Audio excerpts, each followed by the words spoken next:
는 생명의 말씀을 보도록 하겠습니다.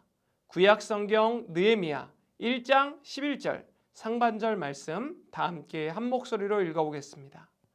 주여 구하오니 귀를 기울이사 종의 기도와 주의 이름을 경외하기를 기뻐하는 종들의 기도를 들으시고 오늘 종이 형통하여 이 사람 앞에서 은혜를 입게 하옵소서.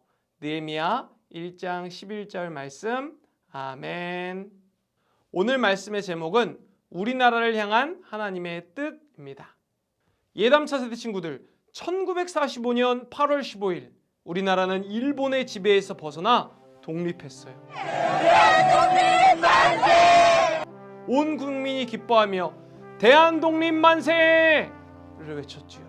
하지만 그 기쁨도 잠시 1950년 6월 25일 끔찍한 전쟁이 일어났어요. 같은 민족끼리 총을 겨누는 비극적인 전쟁이었지요. 수많은 사람들이 죽고 다쳤어요. 집과 건물도 모두 부서지고 3년이 지나서 전쟁은 멈췄지만 휴전선이 그어져 남쪽과 북쪽으로 나뉘어 살아가게 되었어요. 그리고 이 전쟁으로 수많은 전쟁 고아와 이산 가족이 생겼죠.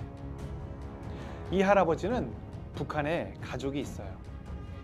할아버지가 어릴 적 서울에 사는 이모에게 놀러 갔는데 그때 전쟁이 일어났대요. 총알이 날아오고 폭탄이 터지는 소리에 놀란 할아버지는 더 남쪽으로 도망갔어요. 할아버지는 북쪽에 있는 가족이 걱정되었지만 가족의 소식을 알 수가 없었어요.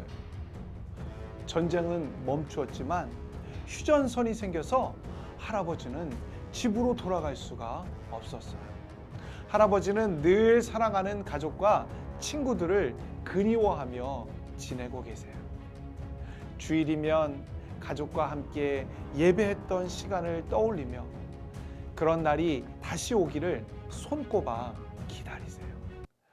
또한 북한의 지하교회 교인들이 감옥에 갇혀서 목숨을 잃는다는 소식을 들으면 마음이 아파하세요. 할아버지는 북한에 있는 가족을 위해 그리고 우리나라의 통일을 위해 날마다 눈물을 흘리며 기도하세요. 하나님, 우리나라가 하나 되어 하나님을 예배할 수 있는 날이 빨리 오게 해주세요. 차세 친구들, 할아버지처럼 우리 가족이 떨어져 산다면 어떨까요? 너무너무 슬퍼서 다 표현할 수 없을 거예요. 우리 민족은 이런 아픔과 슬픔을 약 70년 동안이나 가지고 있어요.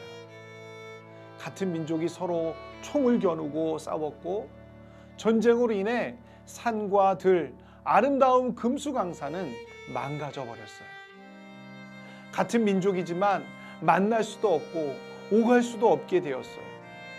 이것은 우리나라의 큰 아픔이자 슬픔이에요. 그런데 오늘 우리가 읽은 말씀 속 느헤미야의 나라에도 큰 아픔과 어려움이 있었다고 합니다. 무슨 일이 있었을까요? 느헤미야의 이야기를 한번 들어봐요. 느헤미야가 태어나기도 전에 유다는 바벨론에게 나라를 빼앗겼어요. 이후에는 바사라는 새로운 나라가 유다를 다스렸지요. 유다는 오랫동안 여러 나라의 지배를 받았어요. 하지만 느헤미야는 바사 왕 아닥사스다에게 능력을 인정받아 높은 자리에 올랐어요. 느헤미야는 왕의 식탁에 올라가는 술을 관리했어요. 고대 사회에서는 술에 약을 넣어 왕을 독살하려는 일이 종종 있었어요. 그래서 왕의 술을 관리하는 일은 아무에게나 맡기지 않았어요. 왕이 특별히 아끼고 믿는 사람에게 맡겼답니다. 느헤미야는 이처럼 높은 지위에 있으면서도 유다와 유다 백성을 잊지 않았어요. 그러던 어느 날 동생 하나니가 유다 사람 몇 명과 함께 찾아왔어요. 그동안 잘 지내셨는지요? 하나니가 물었어요. 난 잘 지냈단다. 너를 보니 나도 정말 기쁘구나. 그래, 유다에 남아있는 사람들은 어떻게 살고 있느냐? 예루살렘의 형편이 어떤지도 궁금하구나. 하나니는 울먹이며 황폐해진 유다의 소식을 전했어요. 유다 땅에 남아있는 사람들은 큰 고난과 어려움을 겪고 있습니다. 예루살렘 성벽은 무너졌고 성문들은 모두 불탔습니다. 느헤미야는 하나님의 말을 듣고 마음이 너무 아팠어요. 자리에 털썩 주저앉아 큰 소리로 울었어요. 언약을 지키시며 은혜를 베푸신 하나님, 하나님의 명령에 순종하는 이들에게 신실하신 하나님, 우리나라와 민족을 위해 밤낮으로 기도합니다. 저의 기도를 들어주세요. 느헤미야는 유다를 위해 여러 날을 금식하며 하나님께 간절히 기도했어요. 우리 민족의 죄를 회개합니다. 저와 우리 조상들은 하나님께 악을 행하였으며 모세에게 명령하신 계명들을 지키지 않았습니다. 그렇지만 하나님께서 모세에게 하신 말씀을 기억해 주세요. 하나님께서 모세에게 너희가 죄를 지으면 여러 날에 흩어버리겠다. 하지만 너희가 내게 돌아와 내 계명을 지키면 너희들이 어디에 있든지 내가 다시 돌려놓을 것이다. 라고 말씀하신 것을 기억해 주세요. 우리 민족은 하나님께서 크신 힘과 강한 팔로 건져내신 하나님의 백성입니다. 느헤미야는 나라를 위해 눈물로 기도했어요. 지난날 조상들이 잘못한 일을 떠올리며 나라를 위해 기도했어요. 하나님께서 유다를 용서해 주시기를 간절히 기도했지요. 그리고 하나님께 부탁드렸어요. 유다 민족이 하나님의 말씀을 지키며 살면 흩어져 살던 민족들을 다시 이스라엘로 불러주시겠다고 한 약속을 기억해달라고 말이지요. 하나님께서는 나라를 사랑하고 나라를 위해 기도한 느헤미야를 기뻐하셨어요.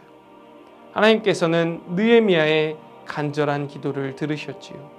하나님께서는 아닥사스다 왕의 마음을 움직이셨어요. 느헤미야는 아닥사스다 왕에게 예루살렘 성벽의 재건을 허락받았으며 성벽 재건에 필요한 재물을 포함하여 여러 도움까지 받게 되었어요. 유다로 돌아간 느헤미야는 성벽 재건을 반대하는 사람들의 갖은 방해를 극복하고 52일이라는 짧은 시간 동안에 성벽을 다시 세웠어요. 하나님께서 이 모든 과정을 지켜주시고 인도하셨어요. 느헤미야의 기도를 들으신 하나님께서는 우리의 기도도 들어주세요. 느헤미야가 나라를 위해 기도했던 것처럼 우리는 나누어진 우리나라를 위해 기도해야 해요. 나라가 둘로 나뉘어 사랑하는 가족을 볼 수 없는 사람들을 위해서, 그리고 굶주림과 병으로 죽어가는 북한 사람들을 위해서, 하나님을 믿는다는 이유로 잡혀가는 북한 사람들을 위해서 기도해야 해요. 하나님, 우리나라가 하나 되게 해주세요. 우리나라에 평화와 사랑이 가득하게 해주세요. 이산 가족이 서로 만나게 해주시고 굶주림과 질병으로 고통받는 북한 사람들이 건강을 되찾게 해주세요. 북한에도 교회가 세워지며 자유롭게 하나님을 찬양하고 예배할 수 있게 해주세요. 남한 사람, 북한 사람이 함께 모여 예배할 수 있는 날이 속히 오도록 해주세요. 라고 말이에요. 우리가 우리나라를 사랑하고 우리나라를 위해 기도할 때 하나님이 기뻐하시며 그 기도를 들어주세요. 다 함께 기도하겠습니다. 우리나라를 사랑하시고 돌보시는 하나님 아버지, 우리의 간절한 기도에 귀 기울이시는 하나님께 간구합니다. 우리에게 나라를 사랑하는 마음을 허락해 주세요. 다시는 우리나라에 전쟁이 일어나지 않도록 막아주세요. 그리고 분단된 우리나라를 불쌍히 여기시고 하나님의 자비를 베푸셔서 우리나라가 복음으로 통일되어 우리나라가 하나님의 평화와 사랑이 가득하게 해주세요. 예수님의 이름으로 기도합니다. 아멘.